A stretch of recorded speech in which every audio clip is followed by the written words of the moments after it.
அண்ணாமலையம் அண்ணா போற்றி, கண்ணாரமுதே கடலே போற்றி, சீரார் பெருந்துரை நம் தேவனடி போற்றி, ஆராத இன்பம் அருளுமலை போற்றி போற்றி. எமது தொலைக்காட்சி பெரு மக்களே, உங்கள் அனைவருக்கும் எமது உள்ளங்கனிந்த வணக்கம். மகா சிவராத்திரி திருவிழாவை முன்னிட்டு சிவ ஓம் என்னும் சிறப்பு நிகழ்ச்சியை காண்கின்றீர்கள். இந்து மகாஜன சங்கத்தின் ஆட்சியின் கீழ் உள்ள போத்லிஸ் அருள்மிகு ஸ்ரீ சொக்கலிங்கம் மீனாட்சி அம்மன் திருக்கோவிலில் புதன்கிழமை மார்ச் மாதம் 26ஆம் தேதி அன்றைக்கு நடைபெற்ற ஒரு கால சாம பூசையின் போது சிறப்பு வழிபாடு, திருமஞ்சனம் அதாவது அபிடேகம், பக்தி பாடல்கள் மற்றும் பேரொளி வழிபாடு முதலியவை இடம் பெறும். இந்த சிறப்பு நிகழ்ச்சியை காண உங்கள் அனைவரையும் அன்புடன் வரவேற்கின்றோம்.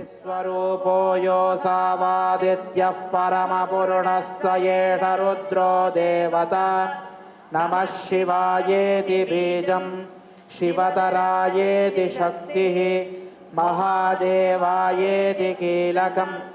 ஸ்ரீ சாம்ப சதாசிவ பிரசாத சித்தியர்த்தி ஜபே விநியோகः நிகுத்ராத்மனே அங்குஷ்டாभ्यान् நமः தர்ஷபூர்ணமாசாத்மனே தர்ஜனேभ्यान् நமः चादुर्मास्यात्मने मध्यमाभ्यान् नमः निरूढपशुबन्धात्मने अनामिकाभ्यान् नमः ज्योतिष्टोमात्मने कनिष्ठिकाभ्यान् नमः सर्वक्रत्वात्मने करदलकरपृष्ठाभ्यान् नमः. சிவலிங்கம் பிரபஞ்ச ஆற்றலை கொண்டிருக்கும். இந்த லிங்கத்துக்கு திருமஞ்சனம் செய்ய நம்மிடம் உள்ள தீய எண்ணங்கள் நீங்கி புத்துணர்ச்சி உண்டாகும். இந்த சாமி சிலைக்கும் அபிடேகம் செய்வதாக இருந்தாலும் மலர் வைத்தே அபிடேகம் செய்ய வேண்டும். இங்கே சிவலிங்கத்துக்கு நாங்கள் வில்வ இலை என்றும் இந்த இலையோடு நாங்கள் வழிபாடு செய்வோம். சிவலிங்கத்துக்கு அபிடேகம் செய்யும் போது மேல் உள்ள ஈசான முகத்துக்கு தான் முதலில் அபிடேகம் செய்வார்கள். லிங்க பானத்துக்கு கீழ் உள்ள பகுதியை ஆவுடையார் எனப்படும் ஆம்பாள் பாகம் என்பதால் ஆவுடையார் மீது ஆடை சார்த்ததான் அபிடேகம் செய்வார்கள்.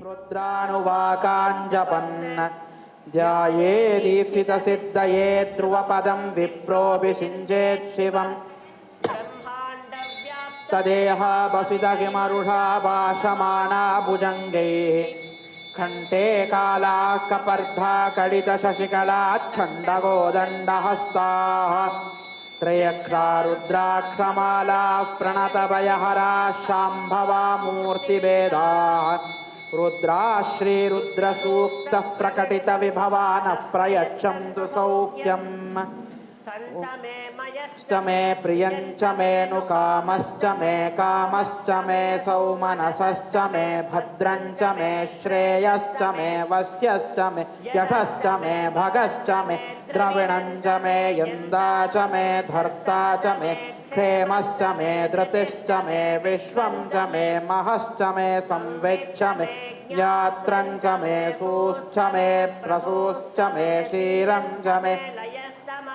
च मे मृतं च मे यक्ष्मं च मे नामयश्च मे जीवातुश्च मे दीर्घायुध्वं च मे नमित्रं च भयं च मे सुखं च मे शयनं च मे सूषा च मे सुदिनं च मे. ॐ शान्ति शान्ति शान्तिः. ॐ नमो भगवते रुद्राय नमस्ते अस्तु धन्वने बाहुभ्यामुतते नमः.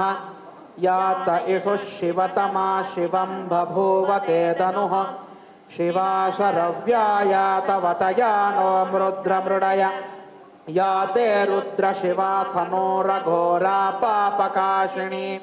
तया नस्तनुवाशन्तमया गिरिशं ताभिचाकशीः यामिषुं गिरिशं तहस्ते बिबर्ह्यस्तवे शिवाङ्गिरित्रतां कुरु माहि गुंसेः पुरुषं जगत् शिवेन वचसा त्वा गिरिशाच्छावधामसि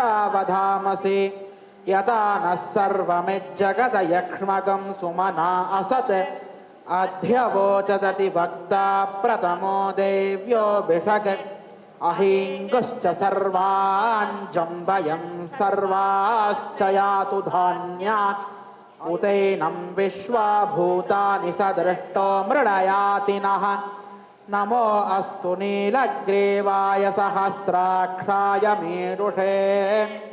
अथो ये अस्य सत्त्वानो हन्ते भ्योकरं नमः प्रमुञ्च धन्वनस्त्वमुभयो योर्ज्यां याश्च ते हस्तैषवः पराता भगवो वप अवदत्यदनुस्वगुं सहस्राक्षशतेषु धे निशीर्य शल्यानामुखा शिवो नः सुमना भव वेद्यं धनुः कपर्दिनो विशल्यो बाणवागुम् उत अनेशन्नस्येषव आभुरस्य निषङ्गतिः याते हेतिर्मेरुष्टमहस्ते बभूव ते धनुः तयास्मान् विश्वत यक्ष्मया परिभुज नमस्ते अस्त्वायुधाय नातताय दृष्णवे उभाभ्यामुत ते नमो बाहुभ्यां दवधन्वने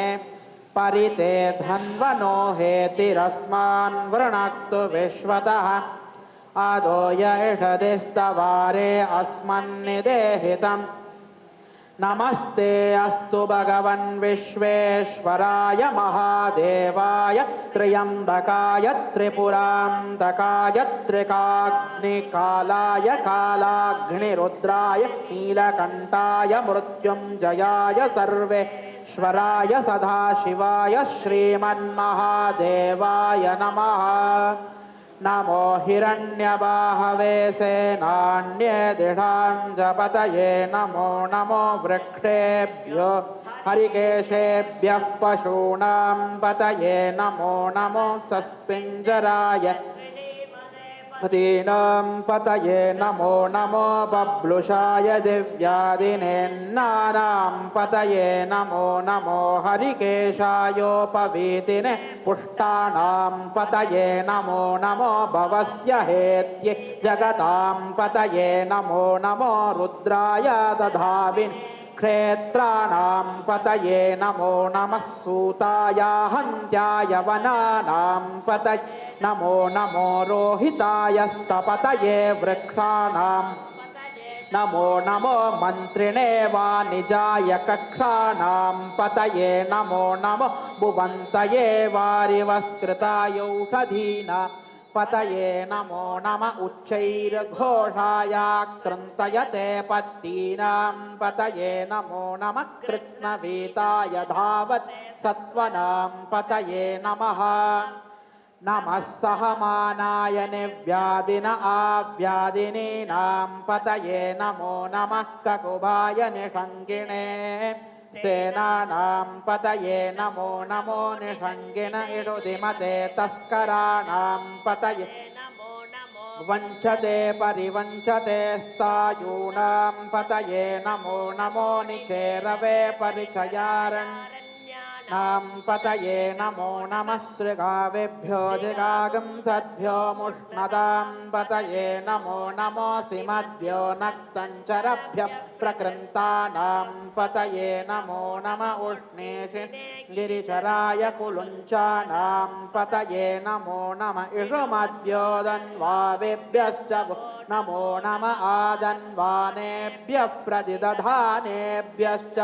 नमो नम आयच्छद्भ्यो विसृजभ्यश्च वो नमो नमो स्यद्भ्यो विद्यद्भ्यश्च वो नमो नम आसीनेभ्यश्च वो नमो नमः स्वपद्भ्यो जाग्रद्भ्यश्च वो नमो नमस्तिष्ठद्भ्यो दावद्भ्यश्च वो नमो नमः सभापतिभ्यश्च वो नमो नमोऽश्वेभ्यो श्वपतिभ्यश्च वो नमः येषां पुरुषाणामेषां पशूनां मावेर्मा रोमो येषां किञ्चनाममत् या ते रुद्रशिवा तनो शिवा विश्वाह भेषजी शिवा रुद्रस्य भेषजी दयानो मृडजीवसे தொடர்ந்து நீங்கள் அபிடேகம் காட்சிகளை காண்கின்றீர்கள். தண்ணீரில் சிவலிங்கத்திற்கு அபிஷேகம் செய்வதன் மூலம் சிவபெருமானின் அருளாசி, மன்னிப்பு மற்றும் பாதுகாப்பை பக்தர்கள் பெறுகின்றனர். இந்த சடங்கு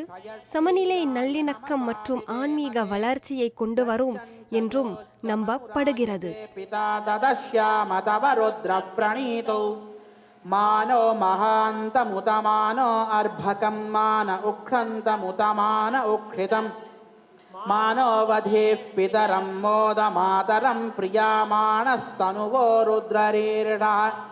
मानस्तोकेतनये मान आयुषिमानो गोषुमानो अश्वेषुरीरिषः वीरान्मानो रुद्रभामितो वतीरः विश्मन्तो नमसा विधेमते आरात्ते गोघ्न उत पूरुषग्ने क्षयद्वीराय सुम्नमस्मे ते अस्तु रक्षा च नो अधि च देव ब्रूह्यता च नः शर्म यच्छद्विपर्हाः स्तुहि श्रुतं गर्तसतं युवानं मृगन्न भीममुपहद्नुमुग्रं मृडाजरिद्रे रुद्रस्तवानो अन्यन्ते अस्मन्निव पन्तु सेनाः परिणो रुद्रस्य हेतर्वृणाक्तोत्परिद्वेषस्य दुर्मतिरघायोः अवस्तिरामगवद्भ्यस्तनुष्वमेड्वस्तोकायतनयाय मृडय मेरुष्टमशिवतम शिवो नः सुमना भव परमे वृक्ष आयुधं निधाय कृत्तिं वसान आचर पिनाकं बिभ्रधागहि विकिरितविलोहित नमस्ते अस्तु भगवः यास्ते सहस्रगुं हेतयोन्यमस्मन्निव पन्तु ताः सहस्रधा बाहुवोस्तव हेतयः दासामीशानो भगवः पराचीनामुखाकृति सहस्राणि सहस्रशो ये रुद्रा अतिभूम्यां तेषागं सहस्रयोजने वदन्वानिदन्मसि अस्मिन्महद्यर्णवेऽन्तरिक्षे भवा अधि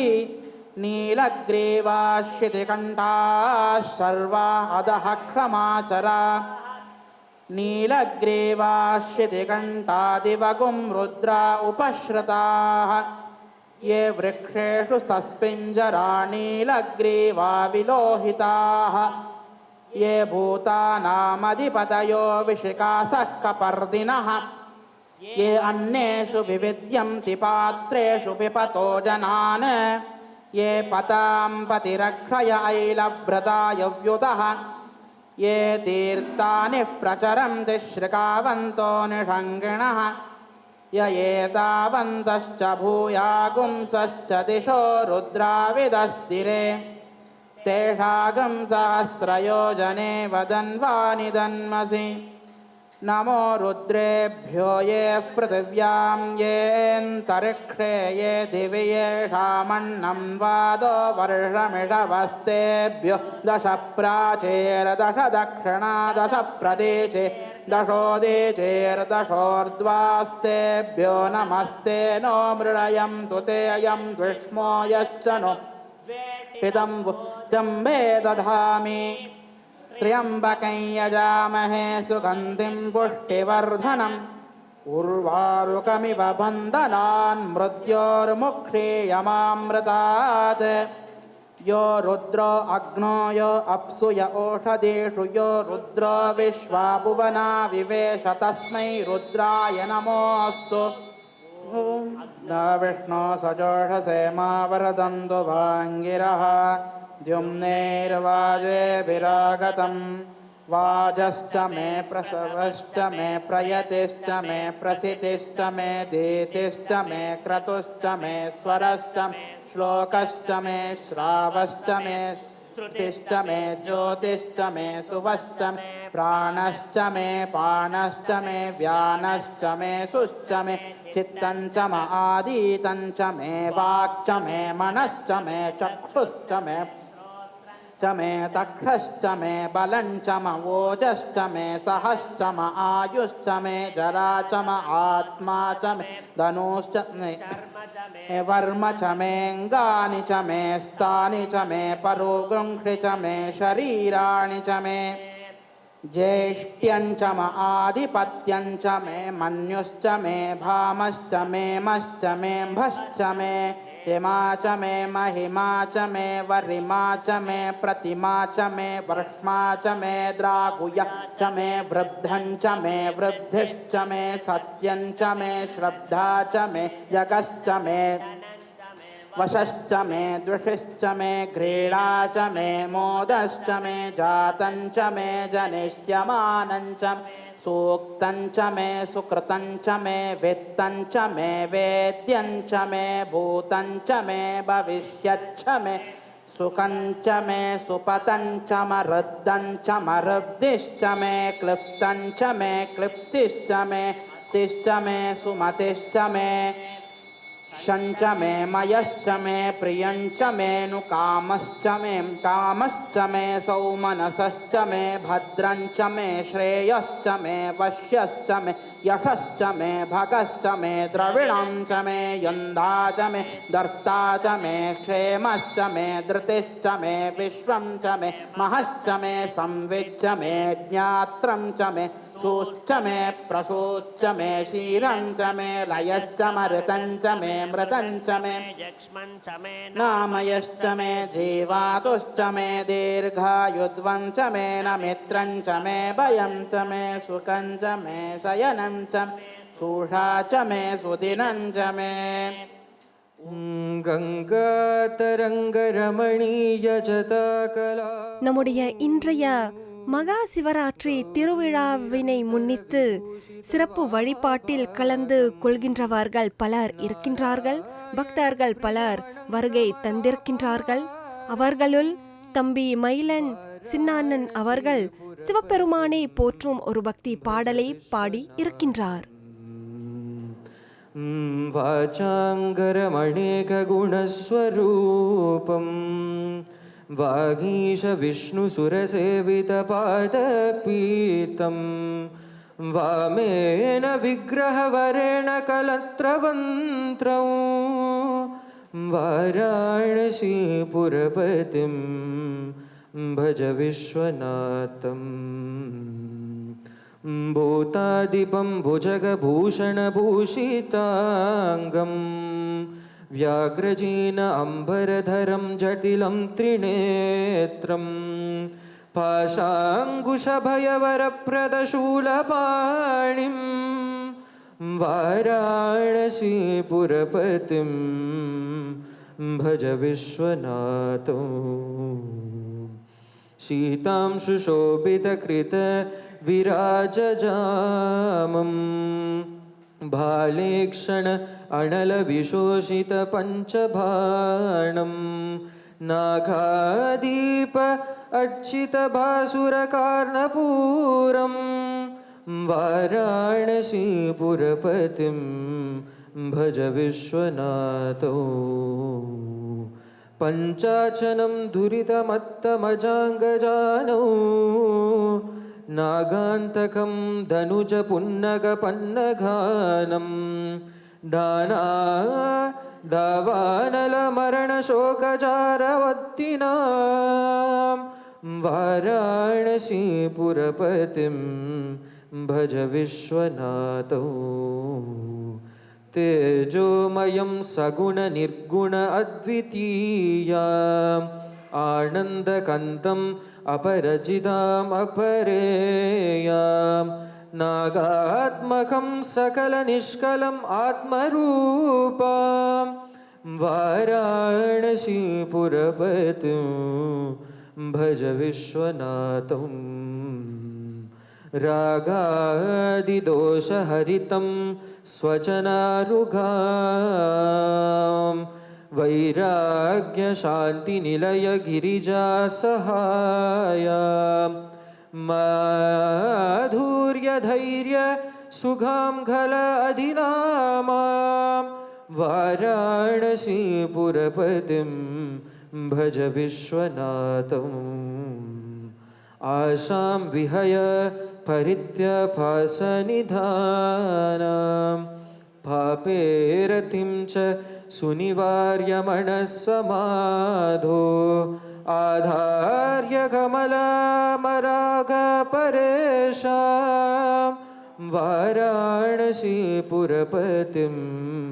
भज विश्वनाथौ वाराणसीपुरपते स्तवनं शिवस्य व्याख्याम् अष्टकम् इदपते मनुष्यां व्यादांशिय विपुलसुक्ताम् अनन्तकीर्तिं सम्प्राप्य देहविलये लभते समोक्षाम्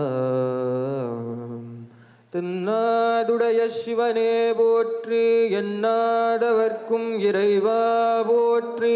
ஹரஹர நம பார்வதி பதையே अस्माज मे मृत्तिकाज मे गिरयश्च मे पर्वताश्च मे सिकदाश्च மகா சிவராத்திரி என்பது சிவபெருமானும் சக்தியும் ஒன்றாக இணைந்த தெய்வீக நாளினை குறிக்கும் ஒரு புனிதமான நாள். இந்த ஆண்டு மகா சிவராத்திரி அன்றைக்கு இந்த நாளில் சிவலிங்க அபிஷேகம் செய்வது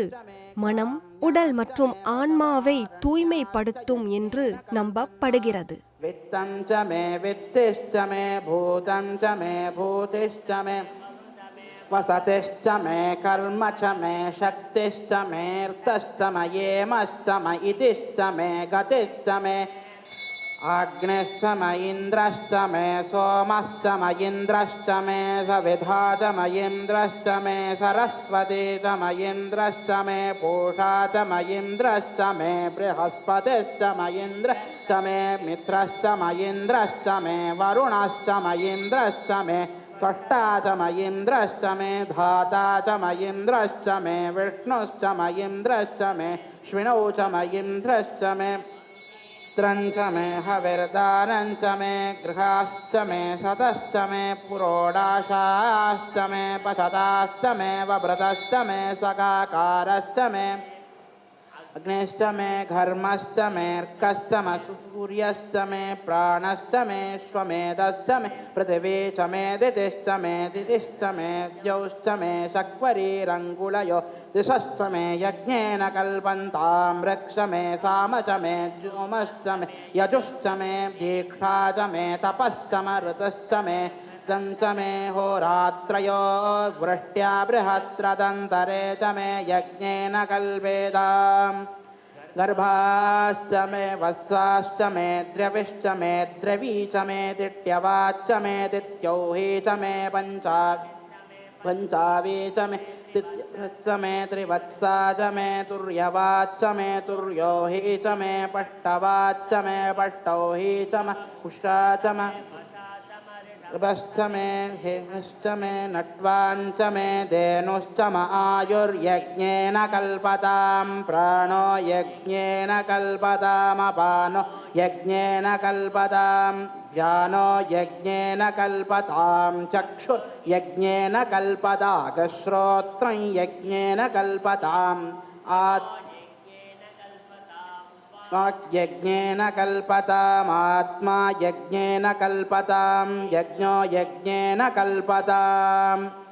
एका च मे तिस्रश्च मे पञ्च च मे सप्त च मे नव च म एकादश च मे त्रयोदश च मे पञ्चदश च मे सप्तदश च मे नवदश च म एकविंशतिश्च मे त्रयोविंशतिश्च मे पञ्चविंशतिश्च मे सप्तविंशतिश्च मे नवविंशतिश्च मे एकत्रिंशच्च मे त्रयस्त्रिंशच्च मे शतश्च मे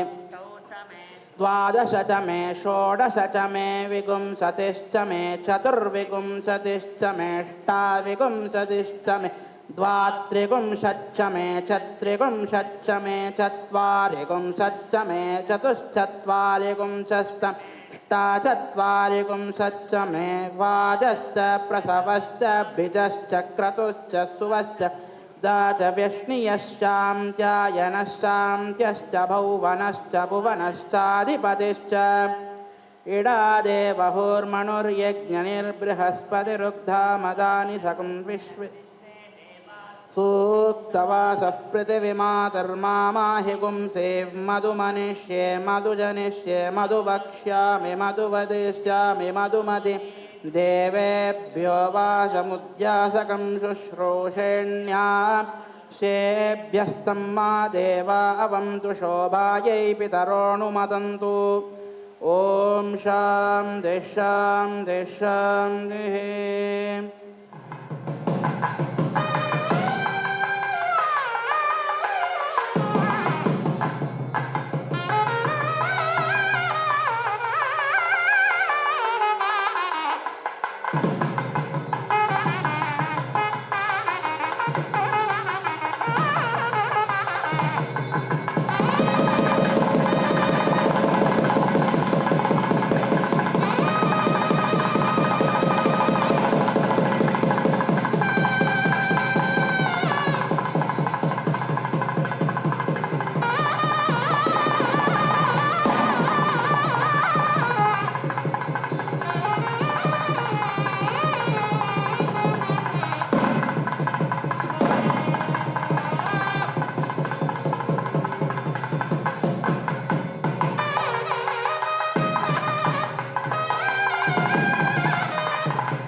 தொலைக்காட்சி பெரு மக்களே, நீங்கள்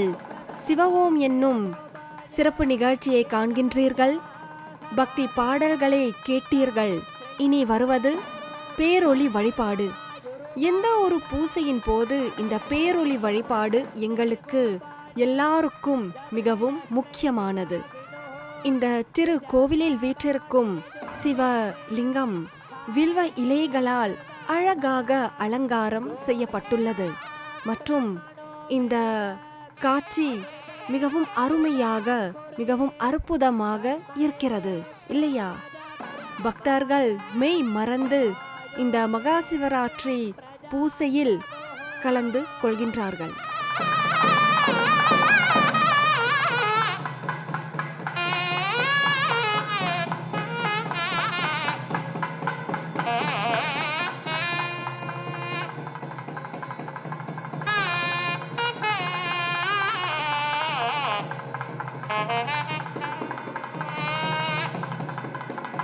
सुखनादेश्वर शिवाय नमः मुट्वरदीपं दर्शयामि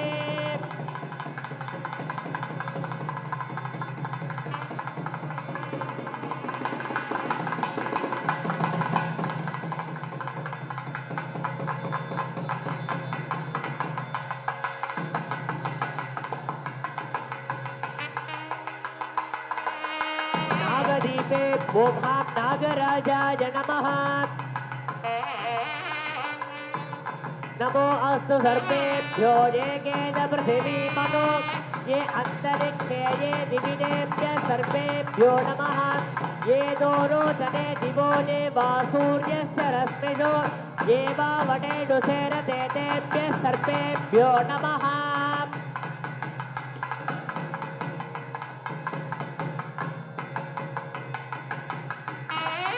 सर्वं जयते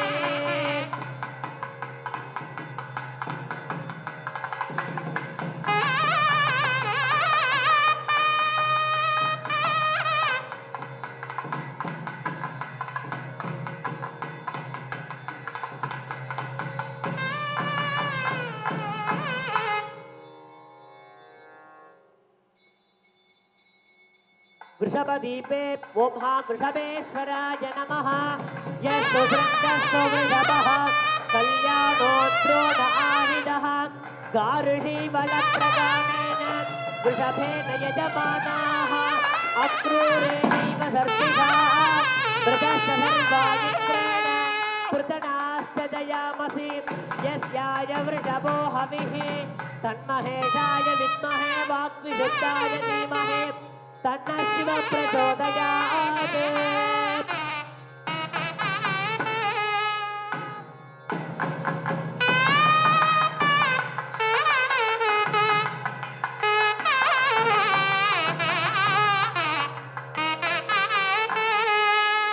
ओम सिगुम्भे व्याघ्रभुजया प्रदागौ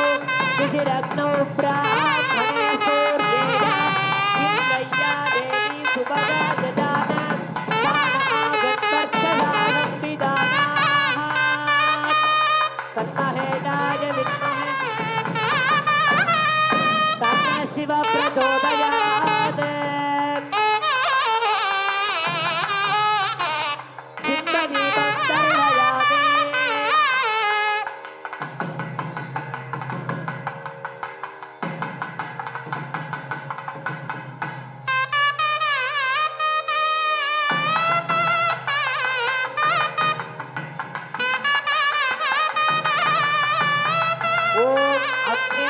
पादुकृत्तिकाः नक्षत्रदेवमिन्द्रियम् इदमासाभिषक्षणम् अविरासञ्जुहोदनम् यस्य पान्तिरस्मयो यस्य केतवः यस्येमाविश्वा भुवनानि सर्वाः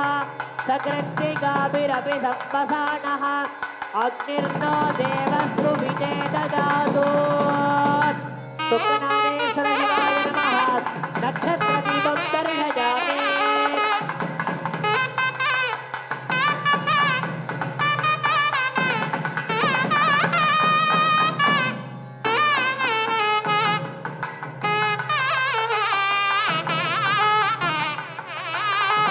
पद्यस्थाल्यम्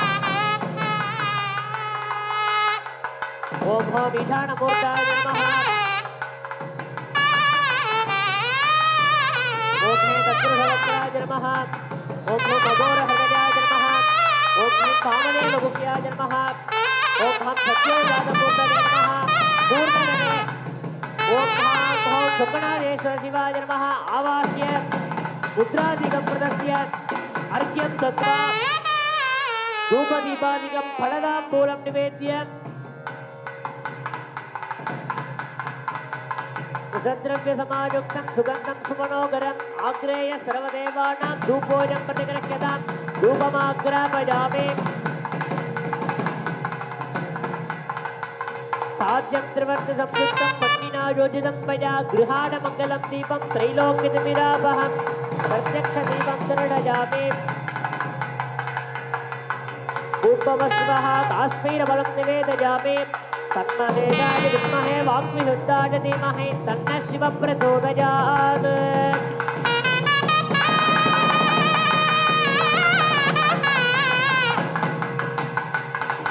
ॐ दशहोतो हवैनामैषः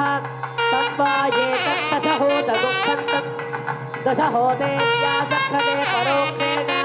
परोक्षप्रिया इव हि देवाः तन्महेशाय विद्महे वाग्विशुद्धाय धीमहि तन्नः शिवः प्रचोदयात् सप्तहोतो हवैनामेषः तन्वायेतगुं सप्तहोतगुप्तं सप्तहोतेत्याचक्षते परोक्षेण परोक्षप्रिया इव हि देवाः षड्ढोतो हवैनामेषः तन्वायेतगुं षड्ढोतगुप्तं षड्ढोतेत्याचक्षते परोक्षेण परोक्षप्रिया इव हि देवाः पञ्चहोतो हवैनामेषः तन्वायेतं पञ्चहोतगुप्तं पञ्चहोतेत्याचक्षते परोक्षेण परोक्षप्रिया इव हि देवाः चतुर्होतो हवैनामेषः तन्वायेतं चतुर्होतगुप्तं चतुर्होतेत्याचक्षते परोक्षेण परोक्षप्रिया इव हि देवाः पूर्णगणे बोधां सुखनादेश्वर शिवाय नमः पूर्णन्तगादे एकदैव यजमान आयुस्तेजो ददाति सुखनादेश्वर शिवाय नमः पूर्णगणदीपं दर्शयामि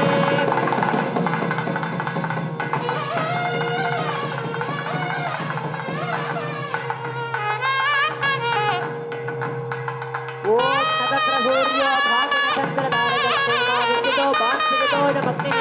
तमेव वान्तमनुपादधर्मं तस्य पादा सर्वमिदं विभाते तस्मादारे मायातत्त्वाय नमः बृहत्सामप्रवृत्तवृत्तिजं दृष्टुकोजस्वपितमुग्रवीरं निद्रस्तोमेन पञ्चदशेन मध्यमितं पापेन सहरेण रक्ष्य भस्मरक्षां सत्कार्य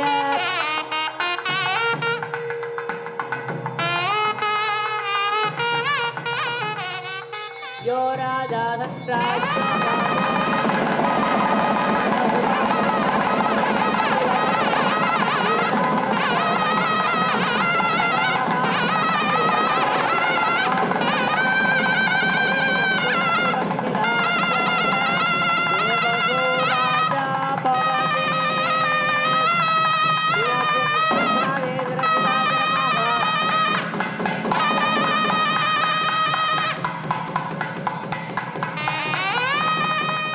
அன்பர்களே, இன்று நம்முடைய சிறப்பு நிகழ்ச்சி, அதாவது மகா சிவராத்திரி திருவிழாவை முன்னிட்டு சிவ ஓம் என்னும் சிறப்பு நிகழ்ச்சியை நீங்கள் காண்கின்றீர்கள்.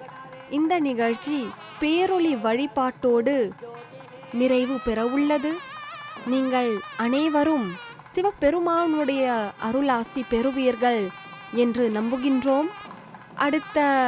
நிகழ்ச்சியில் மீண்டும் உங்களை சந்திப்போம். அதுவரை நன்றி, வணக்கம். தென்னாட்டுடைய சிவனே போற்றி, எந்நாட்டவர்க்கும் இறைவா போற்றி. போற்றியோம் நம சிவாய. சிவாய நம ஓம்.